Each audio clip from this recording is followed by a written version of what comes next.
I still remember the sound of her voice that night. Shaking, broken, whispering through the phone like she was afraid someone was listening. "Michael, please come get me. I don't know what happened." That was the call that changed everything. Sophie wasn't just my wife, she was my world. We'd been together since college.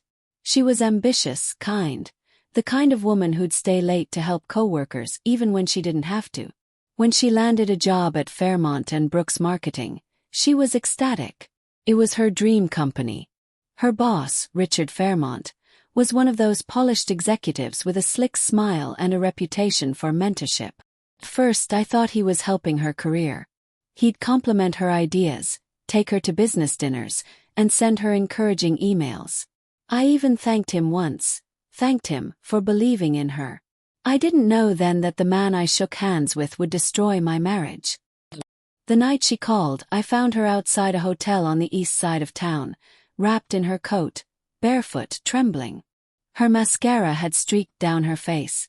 Her hands were shaking uncontrollably. When I asked what happened, she didn't speak. She just collapsed into my arms and sobbed. I drove her home in silence. Every time I looked at her, I saw fear. Raw, hollow fear. She didn't remember much, only fragments. He ordered me a drink. I felt dizzy, and then her voice would trail off into silence. I called the police that night. They took her statement, took her clothes for evidence, promised to look into it. But the next morning, I got a call from an officer who said there wasn't enough proof. No witnesses, no camera footage, no case. That's when I realized Richard Fairmont wasn't just a man. He was a man with power. And he had friends everywhere. The next few weeks were a blur. Sophie barely left the house. She'd wake up crying, flinch when I touched her shoulder, avoid looking in mirrors. The confident woman I married had vanished. And Richard, he went on like nothing happened. Smiling in press photos, hosting corporate parties, posting motivational quotes about respecting women in the workplace. I wanted to destroy him. But anger alone wasn't enough. I needed a plan. One night, while Sophie was asleep, I went through her old work files. She'd saved hundreds of emails, reports, even recordings of meetings. That's when I found something interesting. A private folder labeled RB Clients.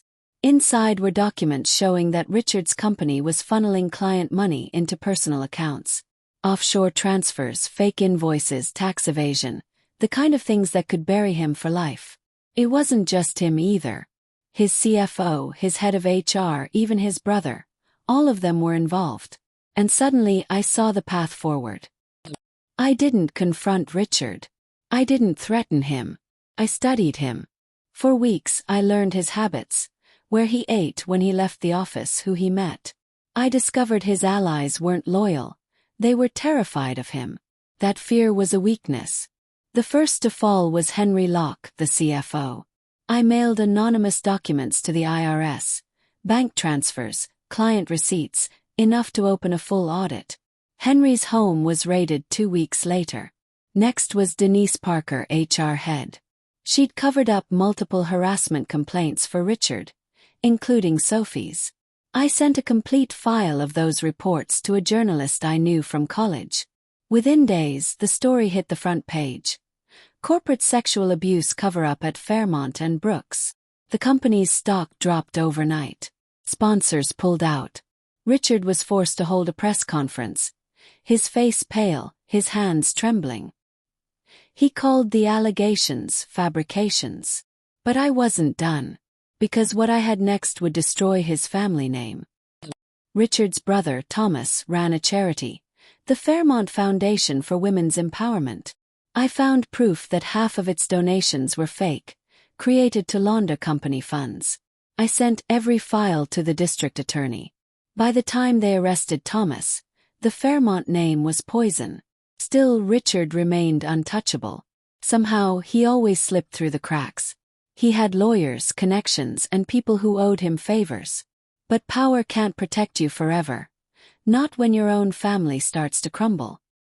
Sophie was healing slowly. Therapy, medication, long walks by the lake. But I could still see the guilt in her eyes, the belief that she'd done something wrong. "I shouldn't have gone to that dinner," she whispered once. "I thought he wanted to help me. I was stupid." I cupped her face in my hands. "You did nothing wrong, Sophie. He did this. Not you." But deep down, a seed of doubt had begun to grow in me. Something about her tone, the way she avoided certain questions, the way she shut down when I mentioned the night. And then, one evening while she was in the shower, her phone buzzed. A message from a number I didn't recognize. "You don't have to protect me. They won't trace it back." I deleted everything. My blood ran cold. I opened her phone, hands shaking, and scrolled up. The messages went back weeks. It wasn't Richard.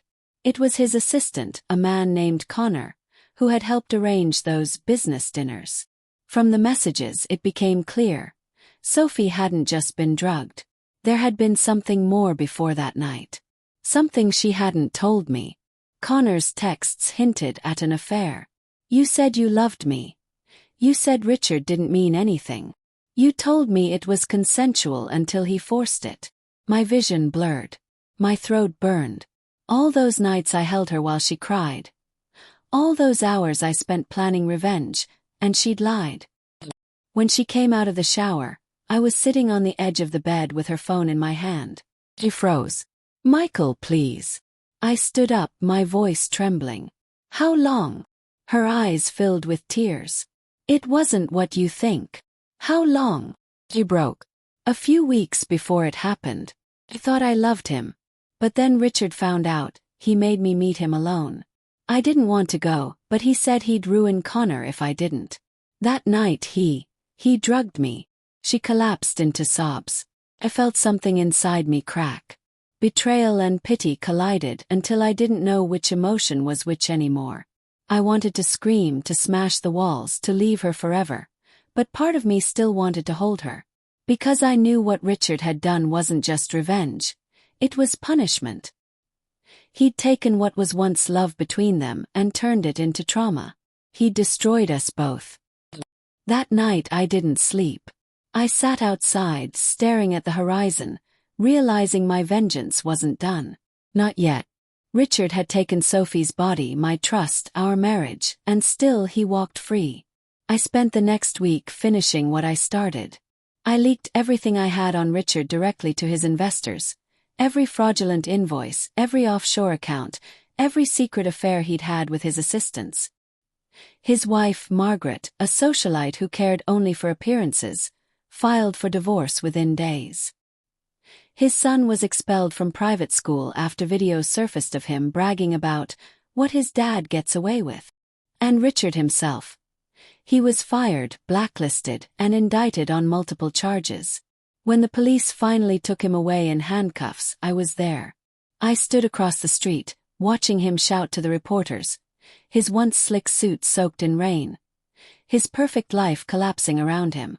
For a moment I felt satisfaction. But it was hollow. Because revenge doesn't heal. It doesn't erase the nights Sophie wakes up screaming. It doesn't fix the silence that fills our home now. Months passed. Sophie moved in with her sister. We don't talk much anymore. Our marriage, like everything else Richard touched, was poisoned beyond repair. Sometimes I drive past the courthouse where they sentenced him. I sit there for a while, watching the world go by, wondering if it was all worth it. One evening, as I was about to leave, I saw a familiar figure approach me. Connor. He looked pale, gaunt, ashamed. "You did it," he said quietly. "You destroyed him." I stared at him. "You were part of it too." "I know." His eyes watered. "I loved her, but I was too weak to protect her. I let it happen." He handed me an envelope. "She asked me to give you this." Inside was a letter in Sophie's handwriting. "Michael, I know you'll never forgive me, and I don't expect you to. But I need you to know that what Richard did broke more than just my body. It broke the part of me that believed I deserved love. You stood by me when I didn't deserve it. You fought for me when I couldn't fight for myself. I'll never forget that. I'm leaving the city. I need to find myself again. Not as your wife, not as his victim, just as Sophie. Please let this end here. Don't lose yourself in what he took from us. I folded the letter carefully and slipped it into my jacket. That night, I went home and burned every file, every photo, every reminder of Richard Fairmont. The smoke curled through the air like ghosts finally leaving. As the last paper turned to ash, I whispered to the empty room, "It's over." But deep down I knew the truth. Some betrayals never really end. They just stop bleeding long enough for you to pretend you've healed. And sometimes revenge doesn't set you free, it just changes the shape of your cage.